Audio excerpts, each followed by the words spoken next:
Blog Talk Radio. Good afternoon and welcome to Bigfoot and Company. This is Dr. John. So glad to have everybody with us today. We got a great show lined up. We, of course, have our co-host, Matt Delph. Matt, how are you doing today? I'm doing great. I'm glad to be here. You did a wonderful job hosting the talks on Saturday at the South Carolina Lizard Man Festival. It was a blast, and just enjoyed it. And you did a great job. It was good to see you there.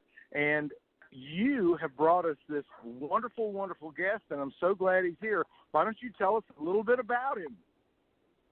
Okay, we got Vic Cundiff, and he hosts the Bigfoot Eyewitness radio show and the Dogman Encounters show. Oh, wow. He gets a lot of reports and shares people's story, and going to kind of turn the tables on him this time. He's usually the one doing the interviews, and we're going to switch it around on him and do the interview on him this time. Yeah. So, how are you doing, Vic? I'm doing good, but I could be better. You guys are getting me excited. You're talking about this great guest you had lined up for today's show, and I'm thinking, wow, who is this guy or woman? I want to hear who this is. And then you said it was me. I thought, oh, okay.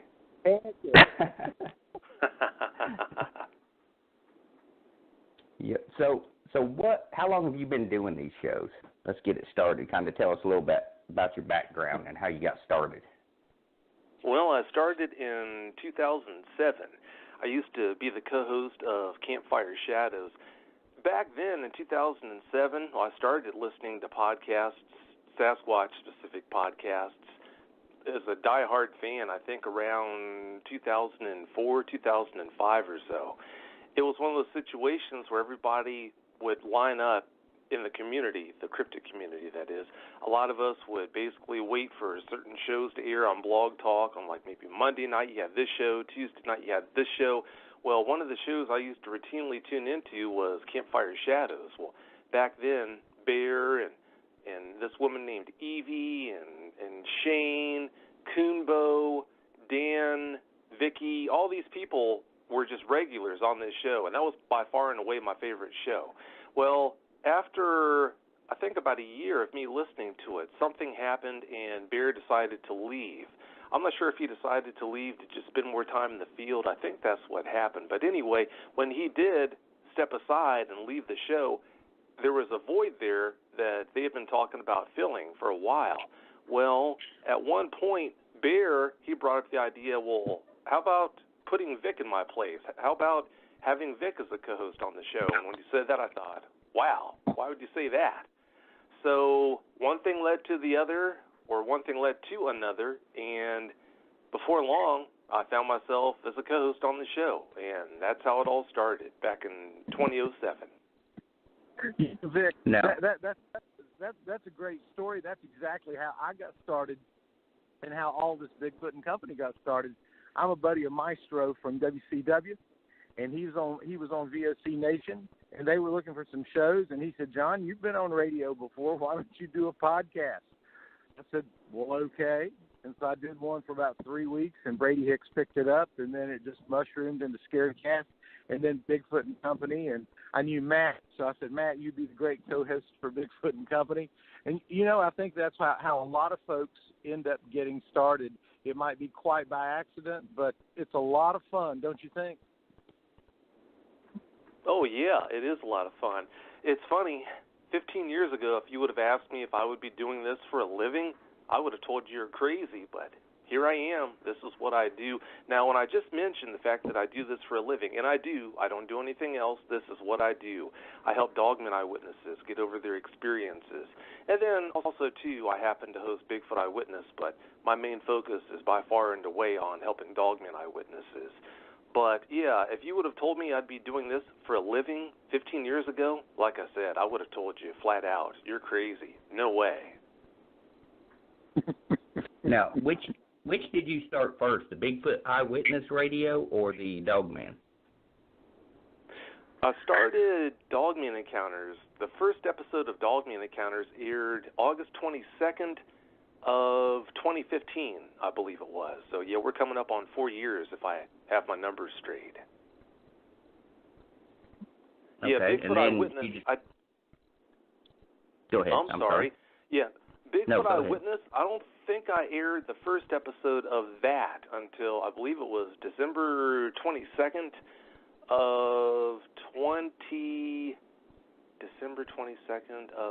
2017, I believe. Oh, okay. Nice. What made you so interested in the Dogman phenomenon, Bigfoot? Was it just, from listening, being a fan, or anything, really stick out to you? Well, two things, really. I've always been a hardcore fan on cryptids in general, but up until I found out about the Dogman phenomenon, I was just really... Bigfoot, the topic of Sasquatch sightings were clearing the way, number one with me. Well, when I did find out about Dogmen, all of a sudden what had drawn me to the Sasquatch phenomenon, that was put on the back burner, because to me, everything about Dogmen is 10 times more interesting. They're that much more creepy, they're that much more frightening, they're that much more reclusive, so much less is known about them. Yeah, everything that drew me to the Sasquatch phenomenon, like I said, that's why when it comes to Dogmen, I was drawn to them by a factor of 10 times more. And, yeah, what happened was when I was co-hosting Campfire Shadows with Shane McMahon, who has since passed away, unfortunately, but back then in 2007, 2008, when I was hosting or co-hosting that show with Shane, people started talking about running into these dog-faced boogers. And when I first heard about these dog-faced boogers, I thought, okay, yeah, maybe that's just some kind of a Sasquatch or something, a funny name for this type of Sasquatch that's found in a certain area. But as I found out more about what they were talking about and found out that, no, this is something that basically can, not always, but can look like a werewolf, I thought, whoa, wait a second now. And as I dug into it more and more, I was just blown away. You got to be kidding me. And as I did dig into it more and found out that, okay, yeah, you can go to the corner store if you have a Bigfoot encounter and find someone who can help you deal with it. With these Dogman eyewitnesses, it didn't take me long to find out that if they had an encounter, there really wasn't anyone that they could contact to actually count on helping them deal with the trauma of their experience. So I thought, you know what? There's a definite need here for someone to do that, and I think I could do a pretty good job of helping these people. So basically, I put everything in position to set myself up to be able to do what I do now with Dogman encounters. And yeah, I still want to pinch myself. I'm so happy to be in a position to help these people the way I at least try to. So yeah, I can't believe I'm in this position to do what I do now.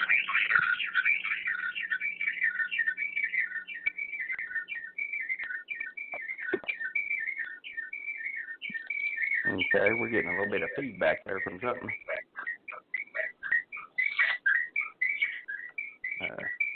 Not sure what's going on there. Can you hear me all right? I can now. Okay, good. Yeah, there we go. So, like you were talking about, I do these Bigfoot conferences. I've had my own encounter. I know how traumatizing it is. And I do these conferences, and I talk to these conferences, and I talk to witnesses, and you can see a relief whenever they come across and they tell you their story. You can actually see a relief because they're not getting ridiculed. And it's all different types of people. It's from doctors and lawyers and, police and, you got all different types of people. And they don't have to suffer the ridicule at these conferences, and they actually get a relief because a lot of people, get ridiculed for this kind of stuff. And I think that's great that, you find joy in helping these people, get that relief off their shoulders, because I know you carry this the rest of your life when you have an encounter. And Dogman is a lot more aggressive than the Bigfoot stories. A lot more aggressive. Oh, yeah. And a lot of people in the Bigfoot community, I've noticed, and I'm sure you have too, a lot of the people think the Dogman in the Bigfoot area is kind of BS. They don't believe in the Dogman. They think it's just a different form of a Bigfoot, misidentification. But I've been doing this for 20 plus years, and I can tell the difference now between the Dogman and the Bigfoot encounters. I believe they're two different species. What's your thought on that with the Bigfoot and the Dogman? Do you believe it's totally two different species and been around and so forth? Oh, yeah. Yeah, definitely. Excuse me. Yeah, there's no debate in my opinion. If you look at the anatomical features, a Dogman can't be a type of Sasquatch. When you strip everything down to its bare bones, it's pretty easy in most cases to identify what you're dealing with. With a Sasquatch, if you look at the fact that, yes, they do have fingerprints, they don't have a tail, looking at their anatomy, they're clearly adapted to brachiate through trees, swinging from limb to limb. If you look at all their physical features, they've got fingernails, toenails. If you look at all their physical features, it's clear that they are a member of the ape family. If you look at Dogmen, they have claws. They don't have fingernails or toenails. They have other anatomical features with the canine-style back legs that most Dogmen have. Of course, you have some cryptids out there that some people call Type 3 Dogmen, and definitely they're not a Type 3 Sasquatch. They are not a kind of Sasquatch, as I'll get into in just a bit here. But, yeah, you do have some cryptids out there that some people refer to as Dogmen that don't have canid-style legs, that is, the way most Dogmen do. But, yeah, when you look at the anatomical features that Dogmen have, there's no way they could be a member of the ape family. So, in other words, there's no way they could be a kind of Sasquatch. So, yeah, there's definitely a difference. Now, as far as getting back to this whole Type 3 Dogman / some people call them Type 3 Sasquatch thing, if you look at the fact that they always have sharp teeth, eyewitnesses who get a good up-close and personal of a Type 3, they'll always tell you that every tooth in that creature's mouth was sharp. Well, with an ape, in other words, with a Sasquatch, because Sasquatch are apes, with an ape, they will never have sharp teeth directly behind their canine teeth. Those teeth are never sharp. But if you're dealing with a cryptid like a Type 3, where those teeth are always sharp, that right there tells you, okay, well, that clearly separates that cryptid from possibly being a member of the ape family. So if it can't be a member of the ape family, guess what? It can't be a kind of Sasquatch. Also, Type 3s always have claws on the tips of their fingers and on the tips of their toes. That, too, is another disqualifying anatomical feature that lets you know, okay, well, apes never have claws on the tips of their fingers. They never have claws on the tips of their toes. They always have toenails and fingernails. That right there is another way that you can rule out the possibility that Type 3s could be a kind of Sasquatch. Now, having said that, yeah, I definitely don't for a second think or say that they're a member of the canid family. No, they obviously aren't. What they are, I can't tell you. But I can tell you what they aren't. And that is, they're definitely not a kind of Sasquatch. Good explanation. I've noticed also, this is what gets me, okay, in the Bigfoot community, they say, okay, Dogman, misidentification. They don't believe in Dogman, but yet they believe in Bigfoot. And that right there kind of blows my mind, because once you experience something traumatic like that, then anything is possible. Anything is possible. So if this Bigfoot, which I know for a fact exists, I've actually seen it, confused, didn't, trying to figure out what you're looking at, and it was traumatizing. So it kind of opens up your mind to different, outside the box. You can't think inside the box when you come across these cryptids. And it kind of gets to me because, you've got the different types of Bigfoot people that, and, if they're going to say they believe in Bigfoot, but yet they're going to say there is no such thing as a Dogman, it kind of hypocritical, I think, because, you got people doing the same thing with Bigfoot. But as far as, like, the Bigfoot encounters, you've had a lot, they're not as aggressive as, like, the Dogman encounters. Have you ever had any Dogman encounters, that stories of where they were nice and, you know, not aggressive, that they were friendly? Yeah, there have been encounters where, I guess if you want to use the word nice, that word has been used. I don't know if that's the word I would use to describe the experience, but non-aggressive definitely is an accurate way to describe the experience that that particular eyewitness had. If you listen to last week's show, episode 255 of Dogman Encounters, here you've got an eyewitness who, as a 12-year-old boy in the woods of Germany, he came on and talked about how this dogman, a 7-plus-foot dogman, came into his camp. He was camping with this friend of his.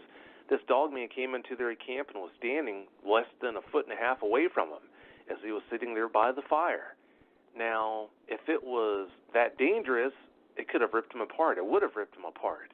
But no, it just stood there less than a foot and a half from him and looked across the fire at his friend for about, I think, 6 to 9 seconds. And then it just jumped over his friend and headed off into this clearing and left them. Never scratched them, never hurt them, nothing.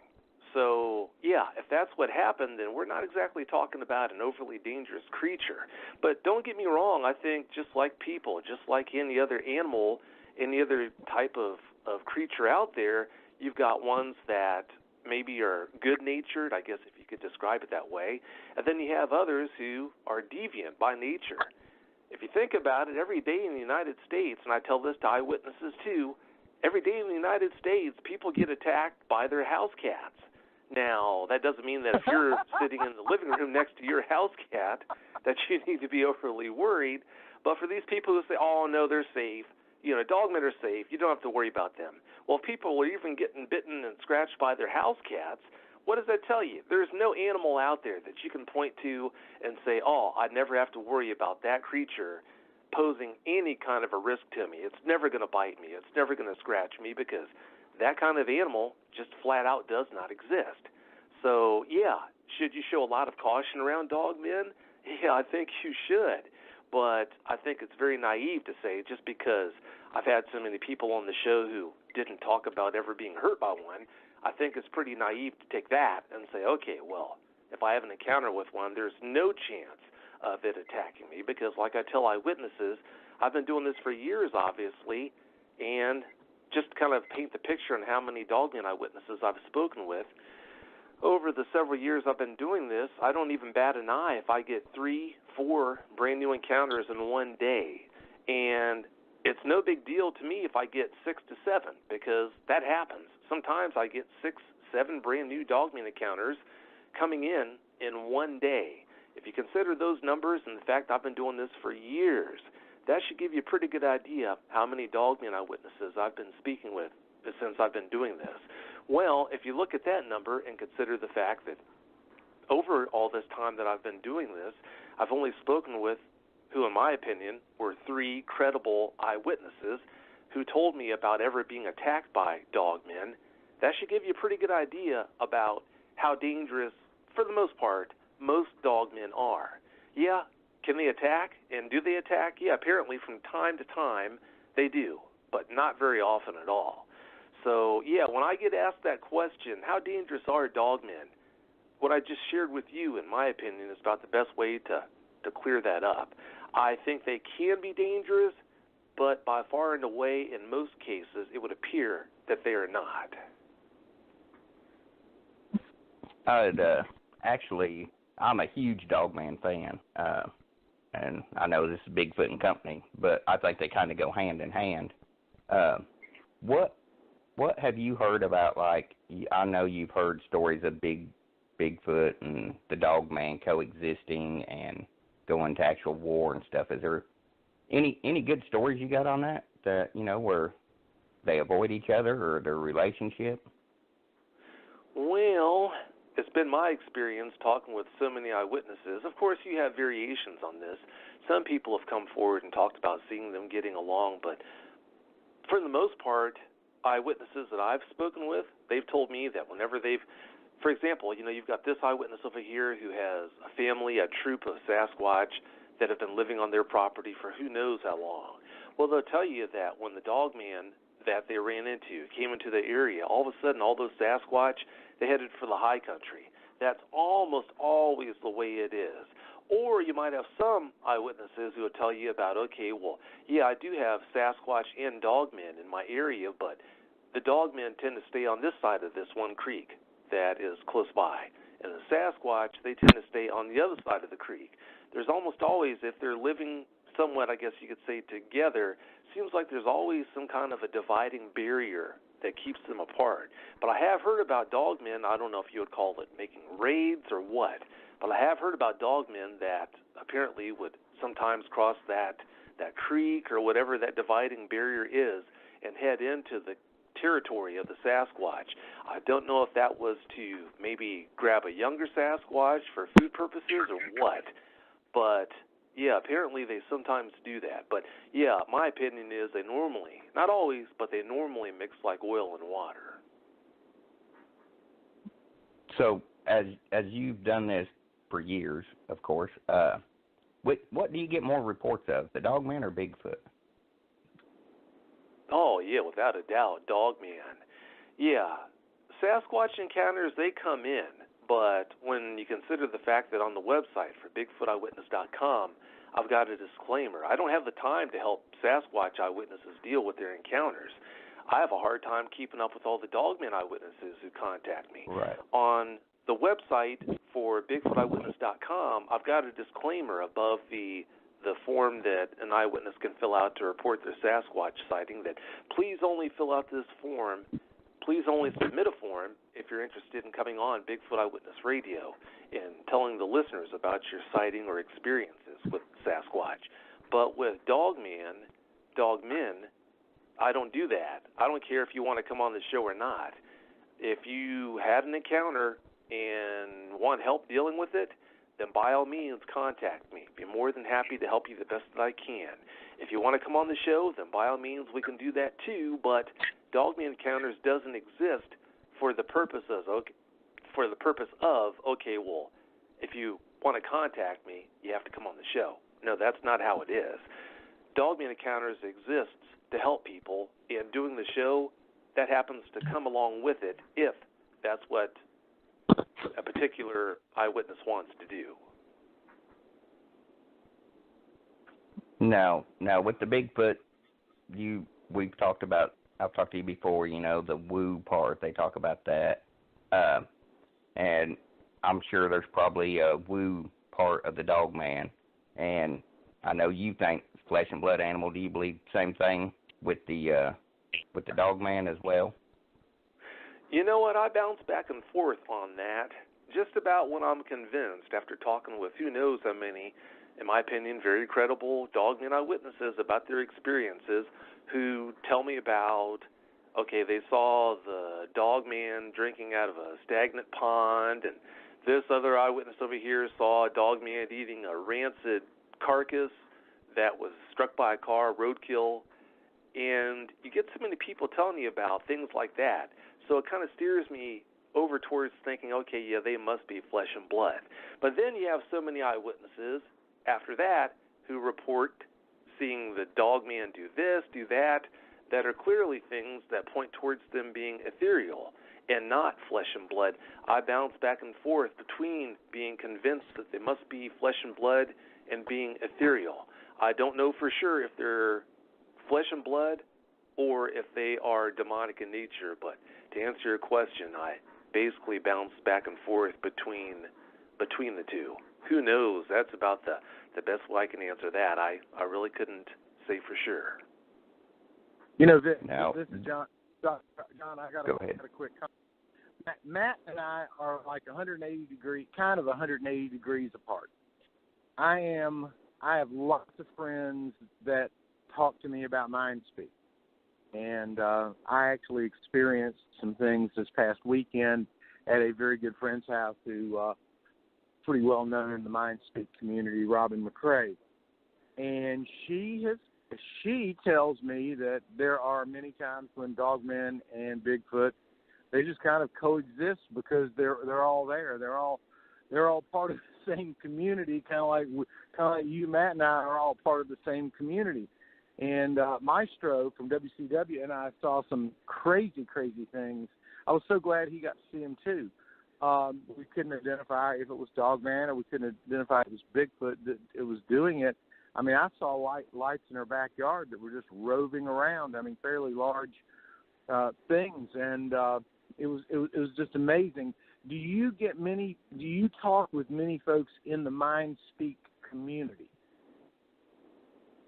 No, not really. I have had some eyewitnesses who talked about being in their front yard, for example, and they saw a dogman, and all of a sudden it was like these words just popped into their head or something like that. But, yeah, they've been pretty few and far between.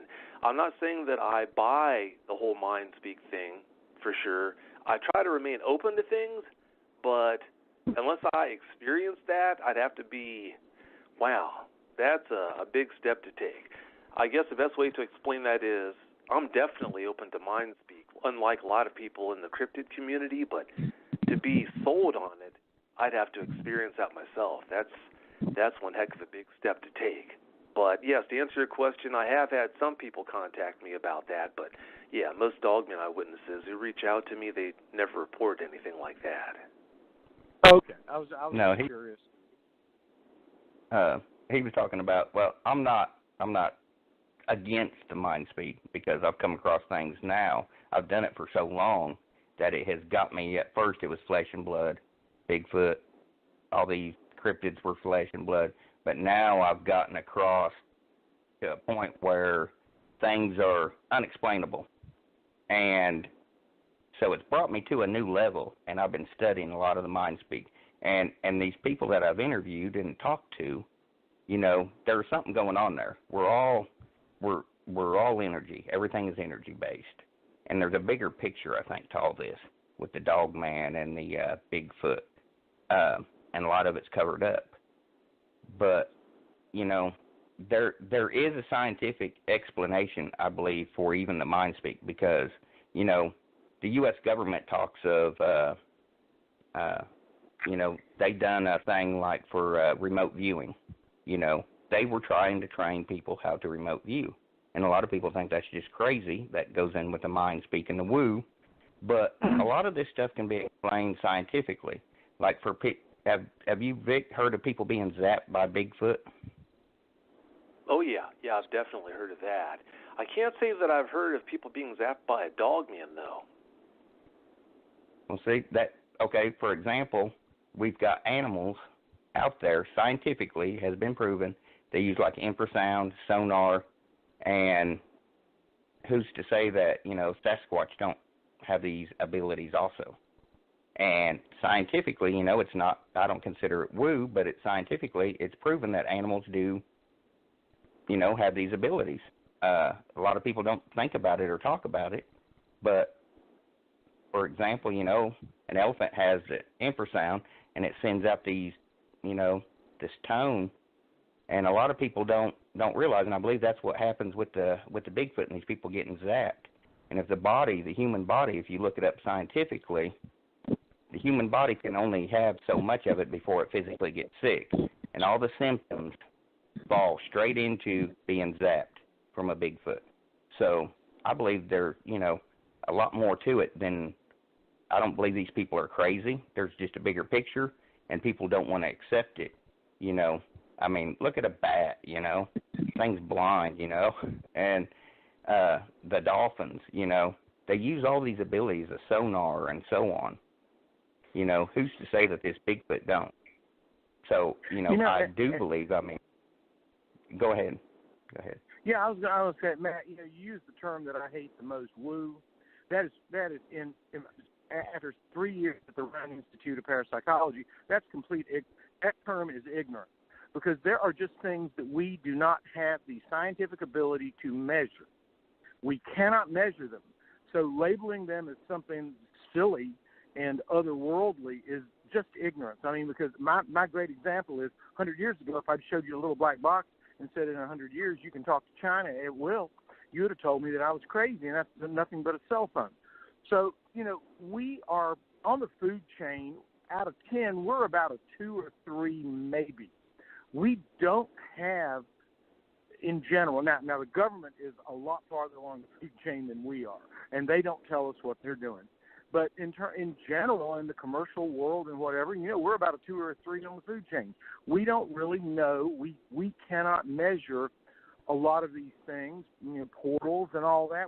We don't know how to determine them. We don't have the technology.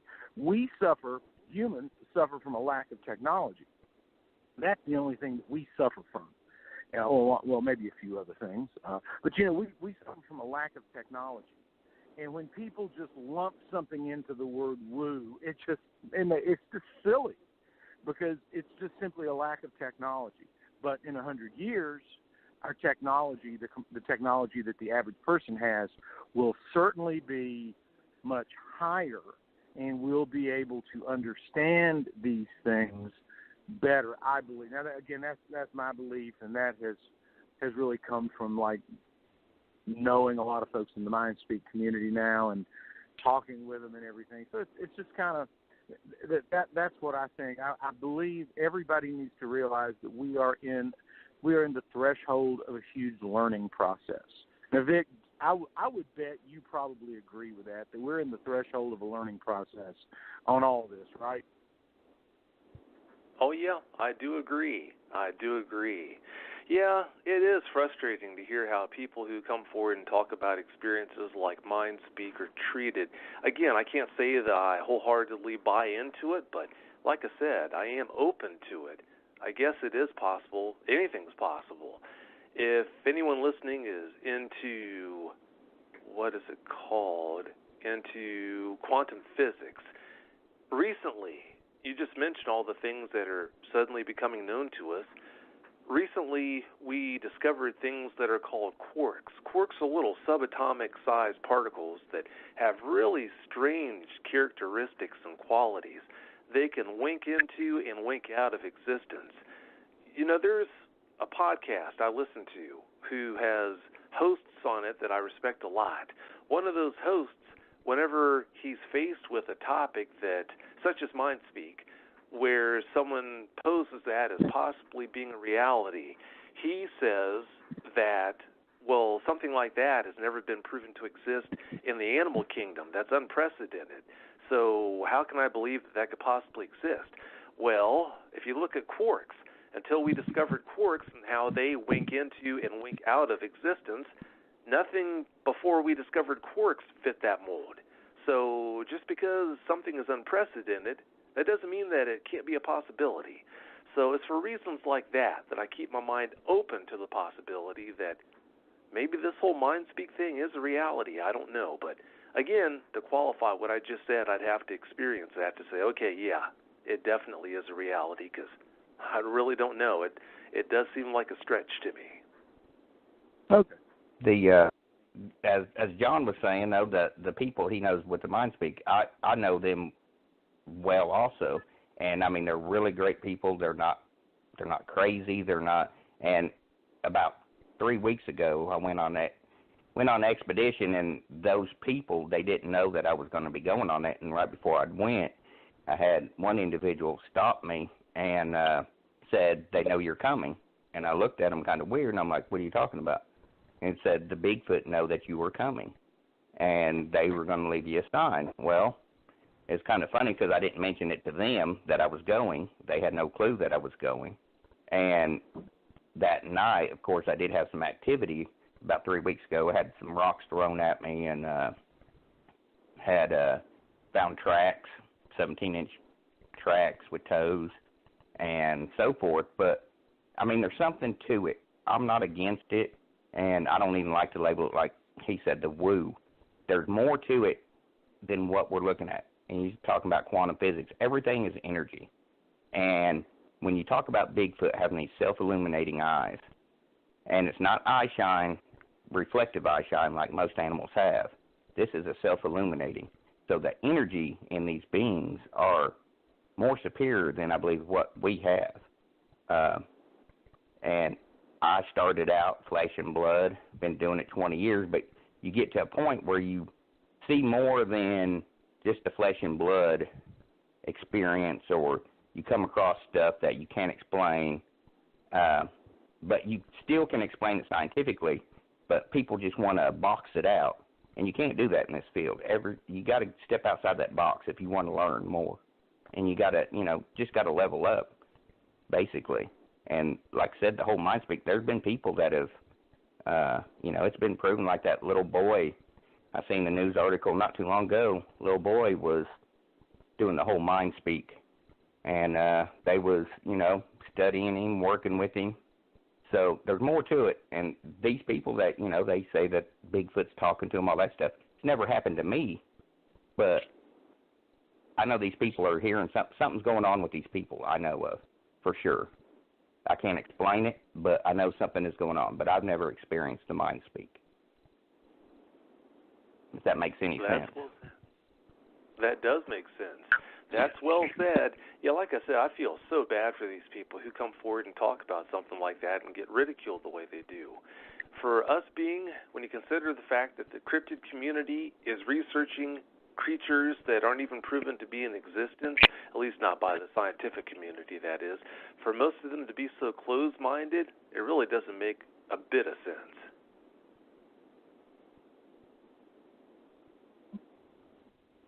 And I didn't mean to cut you off, John. Go ahead and.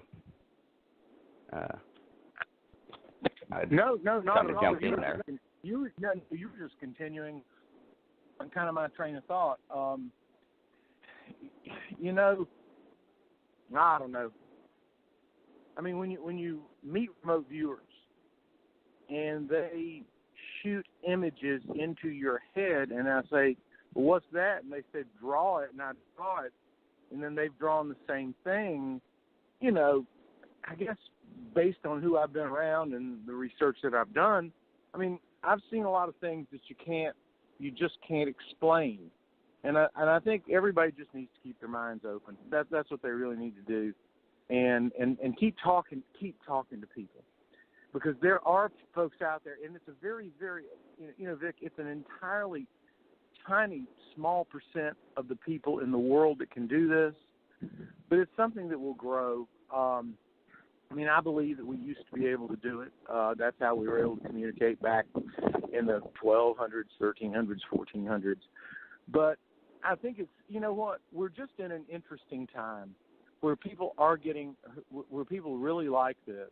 They want to, they experience, they want to explore the ideas of physical contact versus mind-speak contact versus all this, all the things that we're experiencing. I think we're in an exciting time, and especially, Vic, with what you're doing, giving folks an opportunity to talk.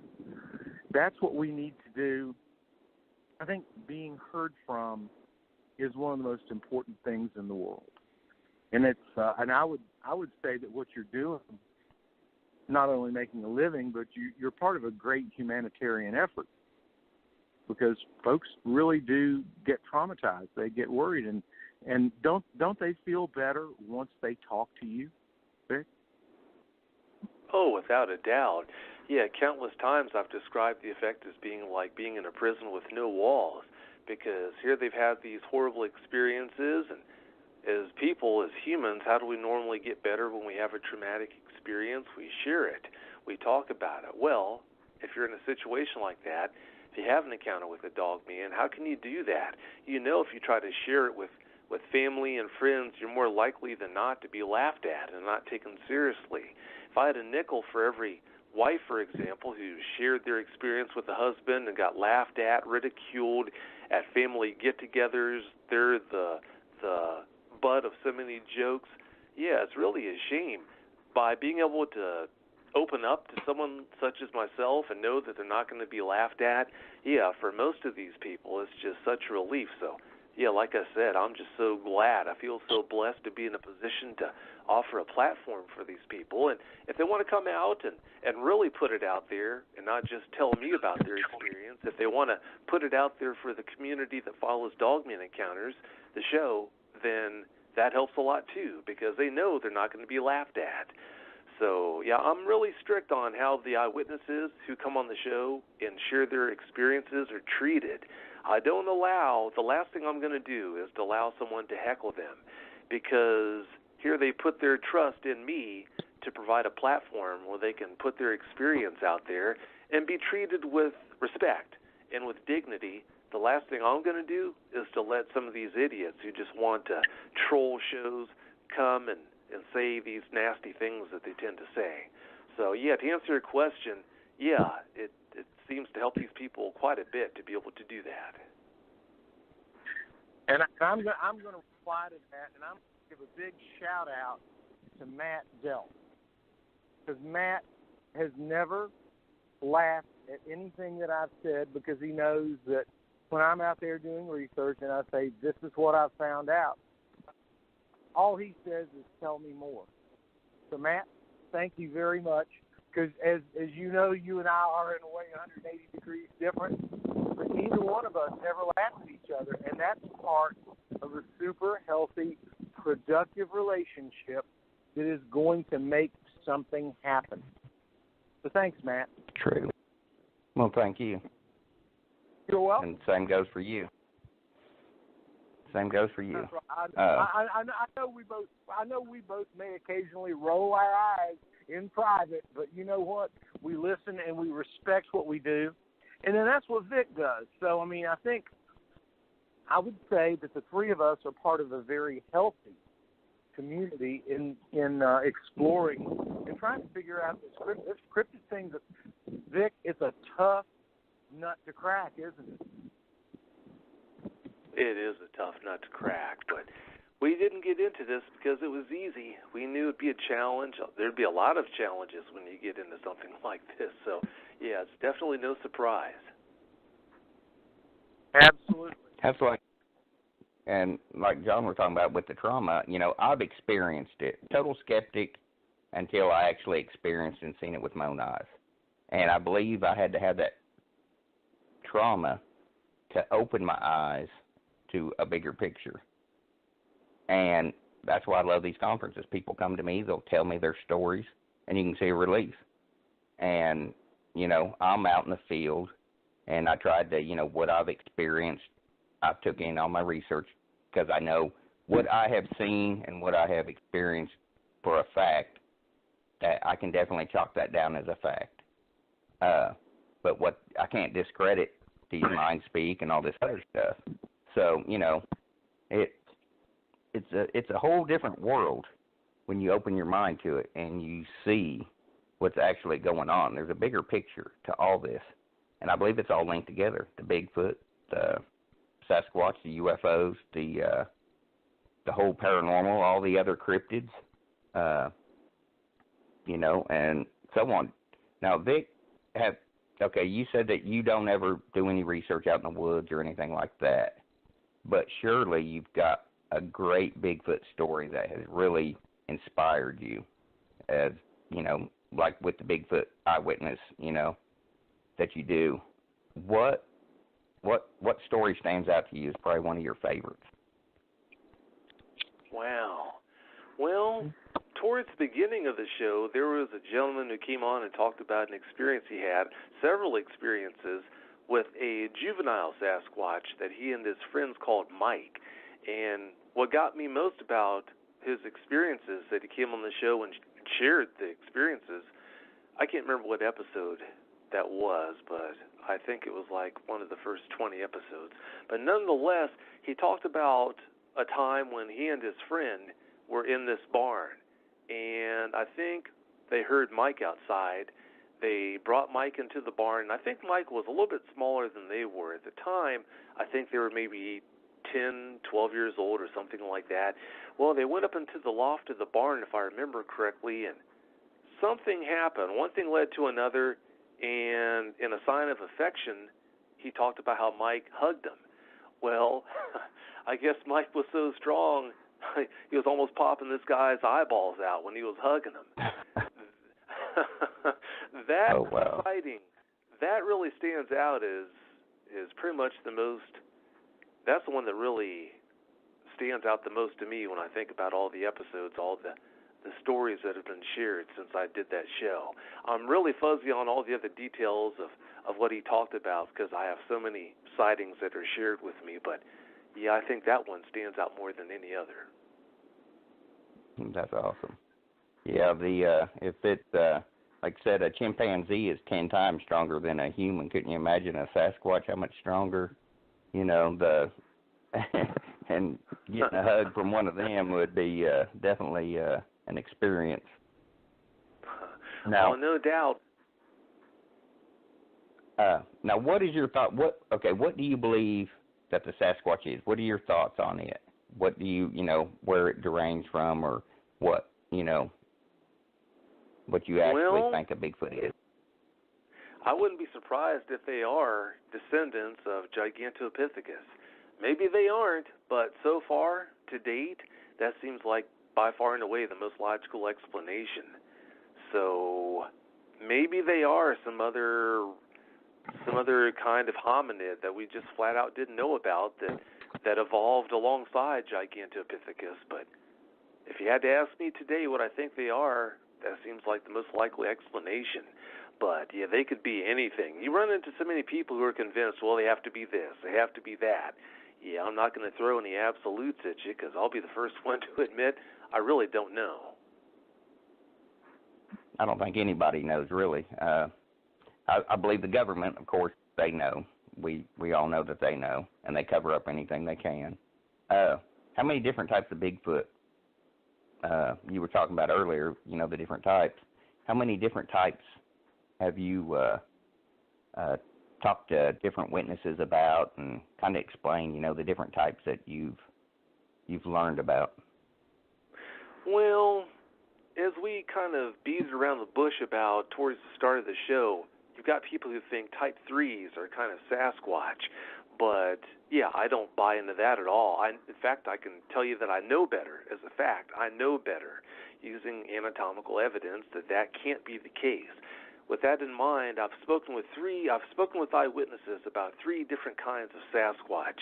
In my opinion, there are only 3 different varieties of Sasquatch out there. I could be wrong. I'll be the first to admit I could be so wrong about that it isn't even funny. But right now, sitting here today, it's my opinion that there are only 3 kinds of Sasquatch out there. You've got type 1s, which are basically a patty type. You've got the type 2s, which are more of a hominid style, a them and us kind of Sasquatch, like Kumbo talks about all the time. Then you've got the little people who Matt Knapp has seen, other people, Cindy Goodbrake, she's seen them. The little people, I guess they tend to be maybe 3, maybe 4 feet tall at the most, and look like a smaller version of, I think it is type 2s. Yeah, those 3s, I've had eyewitnesses on who talked about seeing all those different varieties. But yeah, I haven't spoken with anyone who's seen any other kind of variety besides that. Well, the one that really stands out for me is mine was more, rounded shaped head that I had witnessed, and more of a, kind of reminds you of an orangutan. It didn't have the cone shaped head. It was more rounded and long hair,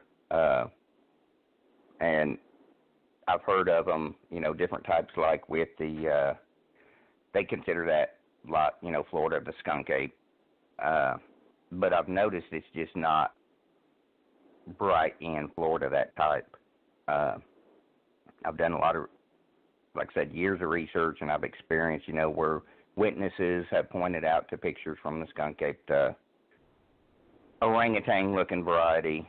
They pointed out to them, and then they pointed out to, the patty type. Now, have all these witnesses, have any of them described a Bigfoot with fangs or canines? Yeah, some of them have described seeing canines on the Sasquatch they encountered. Oh, yeah, I need to qualify what I just said. I have had eyewitnesses on who talked about skunk apes. Now, I don't know if skunk apes are more of a type 2 that just happened to live down in the South. I don't know for sure about that, but I have had people come on who talked about having encounters with skunk apes. But, yeah, to answer your question, I have had people on, several people on, who talked about seeing fangs, canines, in the mouths of whatever Sasquatches they saw. And see, I believe they're just like any other animal. Like if you got a dog, you got different breeds, and I believe the same thing with the Bigfoot Sasquatch. Now, as as we look into, you're talking about with the mind speaking stuff, the Indians used to talk of, like the skookum and stuff like that would come down. It would kidnap, it's flesh and blood. It would kidnap, children and women, and it was really aggressive. Then you had also the Indians that talk about, that Bigfoot is the woodland spirit. It's the man of the forest. I kind of believe, kind of bounce, that maybe some of these people that are experienced the mind speaking stuff, maybe they're dealing with a totally different thing than what the aggressive, the flesh and blood type, Do you get what I'm saying? There's more of a spiritual side to one of them, and then there's the flesh and blood animal. I think that there's two different categories on that. Yeah, because you might be right. Different Indians. Because with Indians, they always, they had different beliefs, but a lot of them, were the flesh and blood. It was a physical, you didn't mess with them, you stayed away from them. Then you had the other Indians that would talk about it being, a spirit, the woodland spirit. It would come and go. It could, travel through portals or come through mind speak and so on. And that's my theory right now, is that you're dealing with two different type things.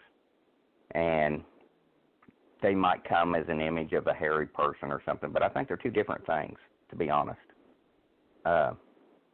Two totally different things.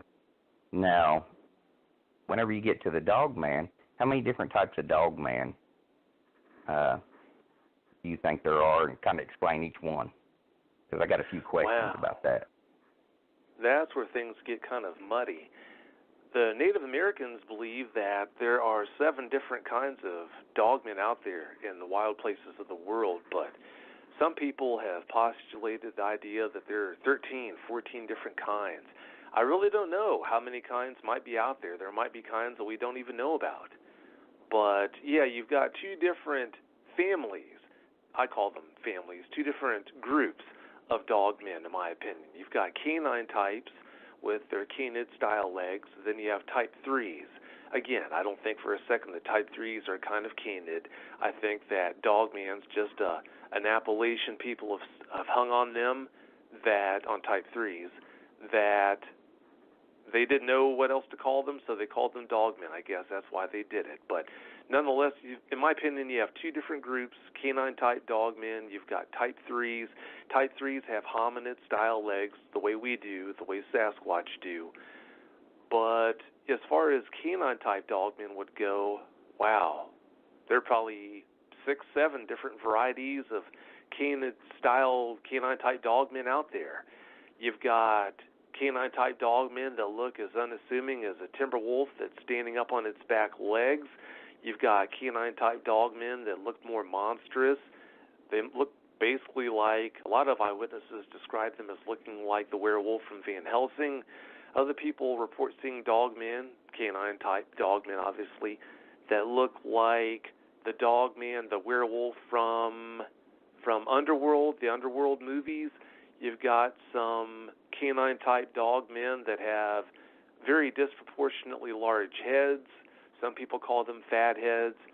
You've got several other kinds of canine-type dogmen out there. Now, on the type 3 side, you've got dogmen that have hominid-style legs that look like, some people say they look like the werewolf from an American Werewolf in London, but this variety clearly has hominid-style legs. You've got type 3 dogmen that look like a basketball player that's got a fairly good amount of muscle tone, that has ears that stick up. They're on the side of their heads, but they're pointed ears. You've got type 3s that look like the what's the name of the Beast of Seven Shoots. You've got type 3s that look like that. Yeah, you've got so many different varieties of both canine-type dogmen and type 3s. Whew. Yeah, I couldn't possibly name them all, but I will say that, yeah, you've got apparently many more varieties of appearances to dogmen than you do Sasquatch. Now, do you believe the Sasquatch and the dogmen are any way related, or do you just think they're two totally different animals from like a cat and a dog? Oh, yeah, the anatomical features point towards the fact. I don't think it's an opinion. I think it's a fact. They have to be very different. I mean, it takes so much time for something to go from looking the way Sasquatch do to being able to look like a dogman that, yeah, I don't see how they could be related. If they are related, it's got to be in some distant way. You don't just overnight evolve from having fingernails and toenails to having claws. You don't just have the baby that has bad genetics and, okay, well, yeah, its mother and father have fingernails and toenails, but this one was just born with claws because of inbreeding. It just doesn't work that way. So, yeah, when you look at the anatomical features, they have to be far removed from one another. I don't know what their genealogy is. I'll be the first to admit that, but yeah, if they are related, it's got to be from way back. See, I've heard of like the Bigfoot. I've heard of different types. Like I've had types that they've had a little bit of a face kind of sticking out like a snout, not quite a snout, and some of them that looks like a lion in the nose area. So I'm kind of curious, you know, if they're not seeing a dog man and thinking it's a Bigfoot, or the opposite, you know. But now, have you had any dog men reports that they didn't have a tail? Oh, sure. Yeah, most type 3s that are reported don't have tails. I can't say that none of them do, but I will tell you that most of the type 3s that have been reported to me, most of them, they didn't have tails. And when we're talking about, now that we're talking about the anatomical features and everything, understand, a lot of people, they make the mistake of thinking that type 3s have to be a kind of Sasquatch because they look so much like a Sasquatch. Okay, well, they walk upright. They've got hominid-style legs. They're huge, or they can be huge. They're covered with fur. They must be a Sasquatch. Well, it's easy to think that, but cats have tails. Dogs have tails. Cats walk on all fours. Dogs walk on all fours. Cats have not a prominent muzzle the way most dogs do, but cats can have a muzzle. Dogs all have muzzles except for the brachycephalic ones like bulldogs, for example, or pugs. If I told you about a creature that was furry, that was 2 feet tall at its shoulders, had ears sticking up, pointed ears sticking up on top of its head, and had a noticeable tail, am I talking about a cat or a small dog? I could be talking about either one. Well, if they can be so similar in appearance, depending on the type, the breed of dog, of course, but if they can be so similar in appearance, but be so different as far as their classifications would go, then why not Sasquatch and type 3s? That's what I'm getting at here. Yeah, they might look pretty darn similar, but that doesn't mean that a type 3 is necessarily a kind of Sasquatch.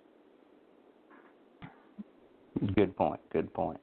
Now, I have experienced, as last summer I work with a local vet, and they tell me where, because most of my Bigfoot reports and cryptid reports, a lot of them are older, and I need a fresh trail, so I go to the local vet, and I'm real good friends with them down there, and they'll notify me if there's been like a livestock killed or whatever. Well, last summer, we had 2 full-grown horses killed. Nothing ate, just ripped to shreds. Had 4 witnesses report this animal had jumped out into the road. It was a darker color, but it jumped into the road. And these women were older. They know the difference between a wild boar, a wolf, a bear, a mountain lion. And they said this animal had jumped into the road, and it was a little bit higher than the hood on their car at the shoulders, is on all fours. The upper body was bigger than the lower body. The lower body was more canine. The upper body, they said that they just noticed it was really, more bulkier, and the head and the snout, and it had a little bit of hair, but they said it had a tail, and they said that the best thing they could describe it as was looking like a hyena, but it wasn't a hyena. But they said that's the closest thing that it resembled. and it was super fast. And, it jumped in the road, then they slammed on their brakes, their headlights were on it, and then it, boom, took off, super fast. Now, is there a type of, because that's kind of looking, to me, that's kind of sounding more like a dogman type, like a hyena type dogman. Have you heard anything described similar to that? Oh, yeah. Yeah, I have had people on the show talking about dogmen that they've seen that look like hyenas. Yeah, that's another kind of canine type dogman that is reported as being seen. A strange quirk, when I'm talking with eyewitnesses, of course you're going to get your fair share of ones who are just trying to blow smoke. But I use certain things as qualifiers to try and determine, okay, is this man or woman trying to blow smoke, or did they really see what they're claiming to see, i.e. a dogman? One of the things that I use, and understand they don't come in very often, where the eyewitness is talking about seeing a dogman that looked kind of like a hyena, like what you were just talking about. But for some strange reason, when people see these hyena-looking dogmen, don't know why, but if they have spots, they normally, for some reason, will only have spots below their waist. I don't know why that is, but that's one of the ways I kind of vet whether they're blowing smoke or not. If they tell me that they saw spots on this hyena-looking dogman, I'll ask them, okay, well, if you saw spots, tell me more about that. How big were they? Where were they located on its body? There are a lot of things I can do like that to vet eyewitnesses to tell if they're full of it or not. For example, episode 34 with Michael Lawrence, I don't know if you listen to the show that often, but that's the episode where Mike came on and talked about how he was camping in the Anza Borrego Desert as a Boy Scout, and that juvenile dogman came into the tent and sat on his legs, and he peed his pants, and he's looking up through the vent of the tent and the ceiling of it, and he can see its mother looking down on him. So many quote-unquote experts, they wrote in, and they couldn't believe that I let that show air, because this guy obviously is so full of it. Well, I'm laughing at them because I used certain vetting techniques to verify that Michael was telling the truth. When he wrote in and shared that story with me, instantly I'm thinking, okay, I really need to vet this guy because this story is so over the top. So I did that. And you wouldn't believe, when I started throwing vetting questions at Mike, you would not believe how quickly he was firing back the correct answers. Instantly. Ask him this. Bam. Answer came back correctly. Okay, well, if he was that close to you, Mike, then how about this? What did you see about this? Bam. The answer came back. That is legit. He saw what he claims to have seen. If that juvenile dogman was as close to him as he claimed it was, in other words, sitting on his legs, I knew that if it was true, he would have to know the answers to all these particular questions. So he's been vetted. It might seem over the top when you think about the possibility of a dogman sitting on your legs and licking your face the way he came on the show and talked about, but he's vetted and he's the real deal. So, yeah, I do certain things like that to try and vet people who come on the show. Now, there are people, for different reasons, they weren't very close to the dogman or for other reasons that you can't vet.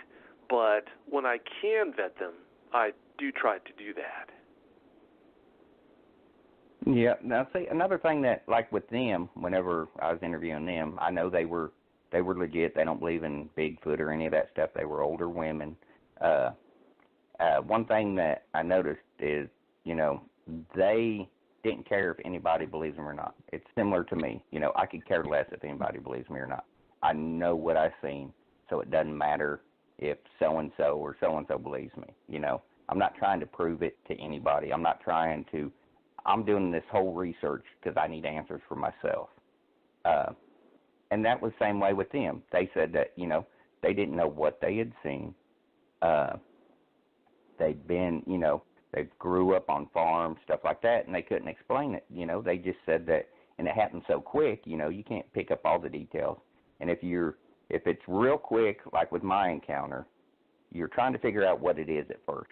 You're trying to figure out what in the world you're kind of confused. But like you were talking about with the answers, that's a good point. If they've had a close-up encounter, they're going to be able to tell you the different features. With me, I didn't get to see it eye to eye, like my encounter, but I do know what I did see, and I can describe that, like it was yesterday. No problem, the way everything went down, everything. But, I can't describe its toes or its belly button or fingernails or, stuff like that. And you can feel also a lot of times from the people if they're pretty sincere. Now, do you think the dogmen, do they migrate? Do they travel, like, okay, Bigfoot, for example, traveled the waterways. They travel waterways, they cave systems. What about dogman? Oh, yeah. If you think about it, a creature or creatures as big as dogmen are, they would have to move around a lot. Otherwise, they would totally deplete the area's food sources, resources. So, yeah, just like any large predator, they would have to move around quite a bit. Now, how huge their home range is, I really couldn't tell you.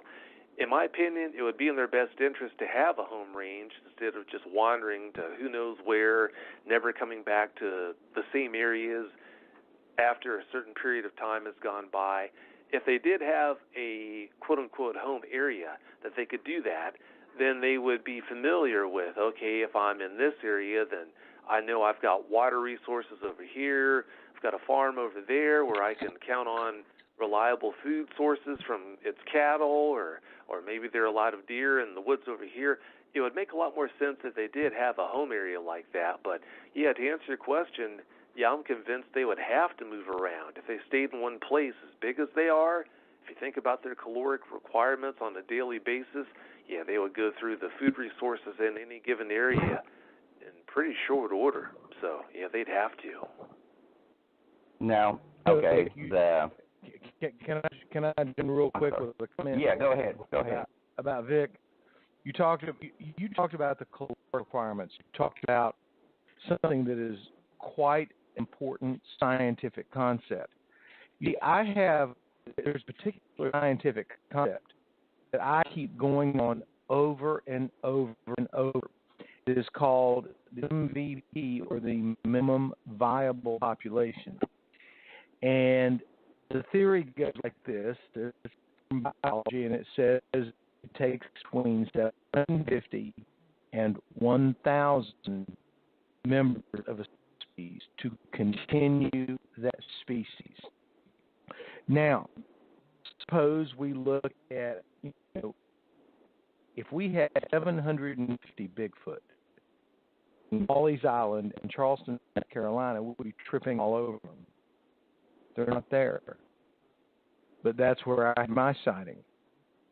And in my opinion, in my humble opinion, that is the absolute argument for entities that are inside of portals, because we just don't see enough of them.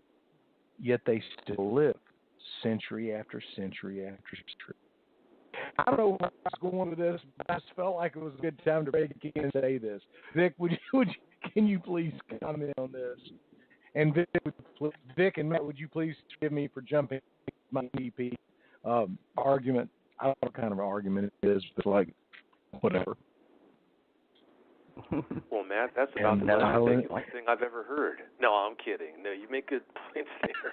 You make really good points. But no, oh, God. I can understand. God, I'm going to get crushed. No, not at all. Not at all. No, I can see why you would think that, but recently I had a guest on the show who had a really good saying that he put out there that I really like, and that is, I think he was watching an episode of House, where House was talking to some guy, I guess, and this guy was telling House, well, when you hear hooves clicking on the floor behind you, don't think zebra, think horse. Well, I like that explanation, because it does make a lot of sense. Okay, yeah, I guess it is possible if we have things like quarks that can wink in and out of existence. I guess it must be possible somehow, some way that maybe they are coming through portholes from some other place where they're breeding. I I guess that might be possible, but I think the more likely explanation is actually what we're dealing with here. And that is, if you're dealing with numbers like they must have to support viable populations, maybe they come together, they congregate in certain areas, unbeknownst to us, and then breed, and then they tend to go back to wherever areas they normally live. Maybe that would explain how they could have the numbers that would be required for them to maintain viable populations, but at the same time not be so thick and elbow to elbow in numbers that they're just basically crawling all over. If you have a certain area that's big enough and remote enough, they could go into those areas and breed and do what they needed to do, and then after that's been done, spread back out and go to where they normally live and support the numbers that you're talking about. That is more of the hooves of horse hooves clicking on the floor than what you just put out there, postulated. That's more of, in my opinion, the zebra's hooves clicking on the floor. Now, yeah, you can't have a zebra behind you. Those could be the hooves of a zebra, but again, like I said, what is more likely is, I think, they just come into areas, congregate, do their thing, and spread out. I think it's actually horse hooves that we're hearing on the floor and not zebra hooves. That's a good point, because a lot of animals will migrate like that. Yeah. Yeah. Go ahead, I was just putting out something that's in one of my books, and it's about MVP, and it's a well-known biological fact, not theory, but anyway, I just wanted to see what you would say, and that's interesting. I will think about that as I like to do my articles, so I'll think of that and see if it possibly deserves an update. But anyway, yeah, just so it's from house and it's the hooves versus hooves. I'll remember that. Thank you. You're welcome. And I'm not putting you down. And I'm writing it down right, Vic. I'm writing it down right now. Well, again, just so you know, yeah, you might be right, and I might be wrong on that. But if you ask me for my opinion, I think that's more than likely what's going on here. So, yeah, who knows? Who knows? A lot of animals, though, do migrate and join up together during the mating season. That is true. A lot of, and I'm like you, Vic. I believe that the population isn't as big as everybody thinks of these things. But, the mountain lion, how many people have been out in the woods and seen a mountain lion? I spend most of my time out in the woods, and I've only seen one mountain lion ever out, not in a zoo. You're looking for these animals that are, it's like a needle in a haystack. Like if you look out here where I had done some research here recently, they've had some Bigfoot sightings, and I was looking at the overlay of the map, and it's along the Cumberland Gap, along the Cumberland River, and it's nothing but old mine shafts and nothing but forest. And you're looking for a needle in a haystack, and that needle is moving through that haystack. So, that's why people don't, come across them every day. And a lot of people that do come across them, of course, they don't say nothing. They're not sure. But I think the population's small, and I think it's even getting smaller because I've got, pretty good, strong, some evidence that the government's going in and killing a lot of these things. One area in particular I was kind of going to ask you about is the land between the lakes. Now, how many Bigfoot reports compared to Dogman reports are given to you from the land between the lakes? Well, I don't think I've ever received a report of a Bigfoot sighting in the LBL. All of the sightings that have come from that area have been Dogman sightings. So, yeah, there haven't been any Sasquatch ones coming in. Okay, good deal. Now, how far, let's see, Mammoth Cave. Have you had any Dogman reports around Mammoth Cave? Yeah, I have. Yeah, one guy I know who has his own YouTube channel, Kirk Stokes, a really good man. He talked about taking his girlfriend down there, and I guess he had a run-in with some pretty belligerent ones, some pretty belligerent dogmen, and got run out of the area. So, thinking about it, yeah, I guess Kirk's encounter, or encounters, and then there was one more eyewitness who contacted me to let me know about some run-ins he had in that area, but so far to date, I can only think of 2 sightings that have come in from that area.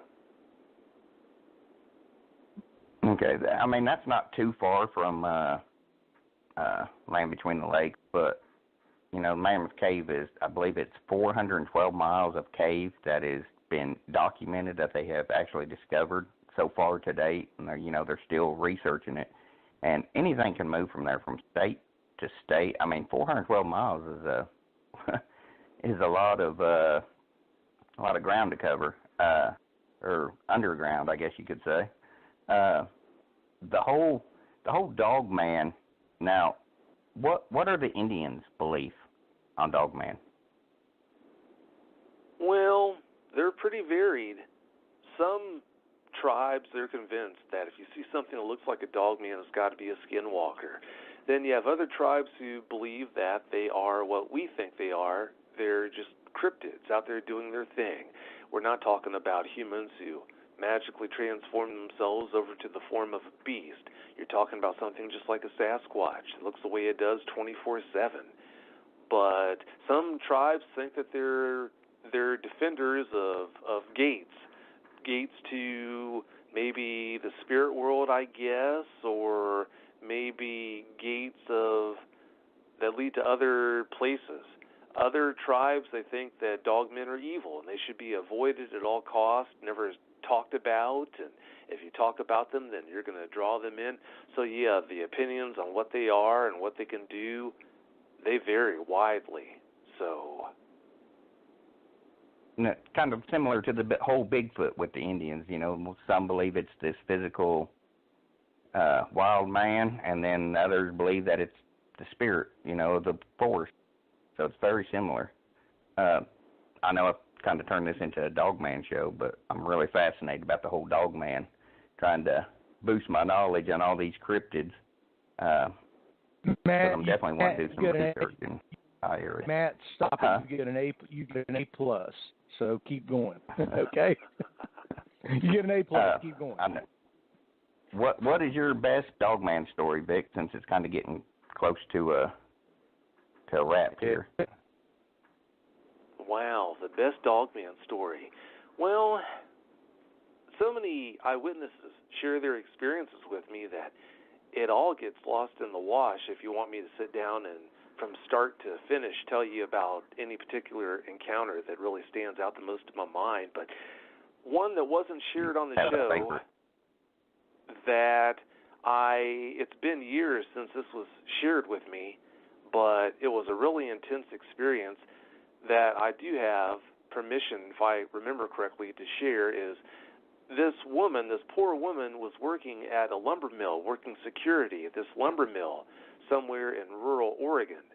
And she was working night shift all by herself, and this was a pretty big place, too, with woods all around it. She actually sent me a link to a Google Maps overhead of it, and I was thinking, whoa, when I looked at it, yeah, no wonder. It just had tons of woods that just rolled on and on all around this place. Well, nonetheless, one night she was out walking along one of the back buildings that was on the back part of the property when all of a sudden something happened to let her know, okay, well, I'm not alone. If I remember right, I think there was a dogman that jumped out from behind this big machine, and when it did, she froze for a second and then took off running for one of the front buildings where the offices were. Well, this thing came after her, and she went into one of the back doors of this building. She tried several doors, but all the ones she had tried were locked until she got to one that was open. It was like something straight out of a nightmare. Well, she goes into this building, and this building where the offices were, it had all kinds of equipment in there where they could mill wood and store lumber and all this. It was a big building. Well, where she went through this door, it wasn't at the part of the building where the offices were. It was towards the back of the building where all the, I guess, a lot of lumber was being stored, and there were a lot of machines for, like I said, milling the lumber. Well, she went through the door and was running towards the offices when she could hear this thing open up the door behind her and come in with her. Well, when she heard that, instead of trying to make a beeline for the offices, because she would still be in plain sight, she ran up these stairs, the closest set of stairs to her, into this large mezzanine-like area. Well, she went up the stairs, and she was trying to hide, and not long after that, she could hear that this thing had come up the stairs after her. It had seen her. So, after she was hiding for some time, she decided it was going to be in her best interest to try and bolt for a set of stairs that would take her down and leave her pretty close to where the offices were. Well, when she made that break for it, the Dogman saw her and was hot on her heels. Well, she went down the stairs, and I guess it jumped down the stairs after her, and she ran into this door that led into the break room. This break room was, I guess, right in this little section of this big building where the other offices were. Well, she's hiding under one of the tables in this break room, and she could hear its claws clicking on the floor in this hallway. Well, there was this big picture window, she said, on one of the walls of the break room that led to that hallway. Well, after sitting there for, I can't remember how long it was, maybe she sat there for a couple of minutes, she mustered up the courage to peek up over the table and look through the window to see if she could see anything. Well, unfortunately, when she did that, there were two huge dogmen looking through the window, just standing there staring in her direction, and when she peeked her head up over the table, they just moved their eyes. They didn't have to move their heads. They moved their eyes, and now they're both staring into her eyes. And they're just standing there, staring through that window, looking at her. Well, they've already demonstrated the fact that they've got the ability, the knowledge, they know how to open up doors. Well, the door to the break room was right there on the other side of that window. So now she's worried, okay, well, are they going to come in and get me? Because I think that was the only door in or out of that break room. So they basically had her trapped like a rat. Well, she ducked back down under the table, and I can't remember how long it was that she stayed under there, just waiting for them to come in and get her. But eventually, she mustered up the courage to get up and sneak over to the door and listen. Didn't hear anything, so I guess she opened up the door, and then she finally ran out to her car, which was parked fairly close to that building in the place's parking lot, and she tore out of there. But, yeah, that's one of the most memorable ones that have been shared with me that I've got permission to share that haven't been put on the show. Understand, people listen to the show and they think what you see is what you get.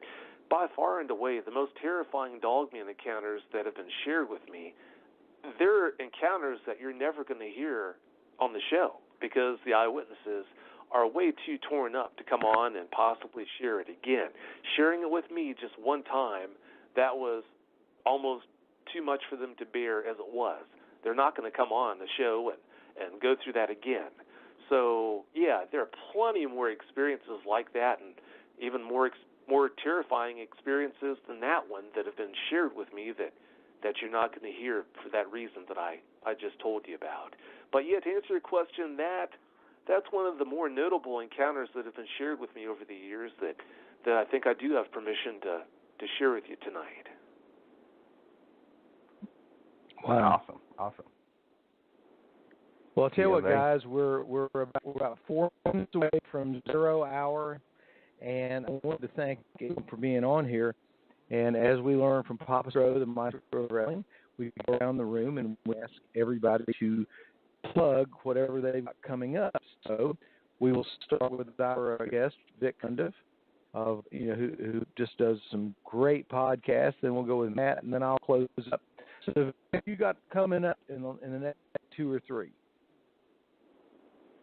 Well, I'm not sure which eyewitnesses are going to be on the show this week or next week, but at this point, I'd just like to, for people who don't know how to listen, just make sure they understand how they can. If you go to dogmanencounters.com youtube.com/podcast. You'll find links there so that if you want to listen to the YouTube versions of the show, you can listen that way. If you want to listen to the podcast versions, that does require a premium membership. It's only $2.99 a month, but you can listen commercial-free that way.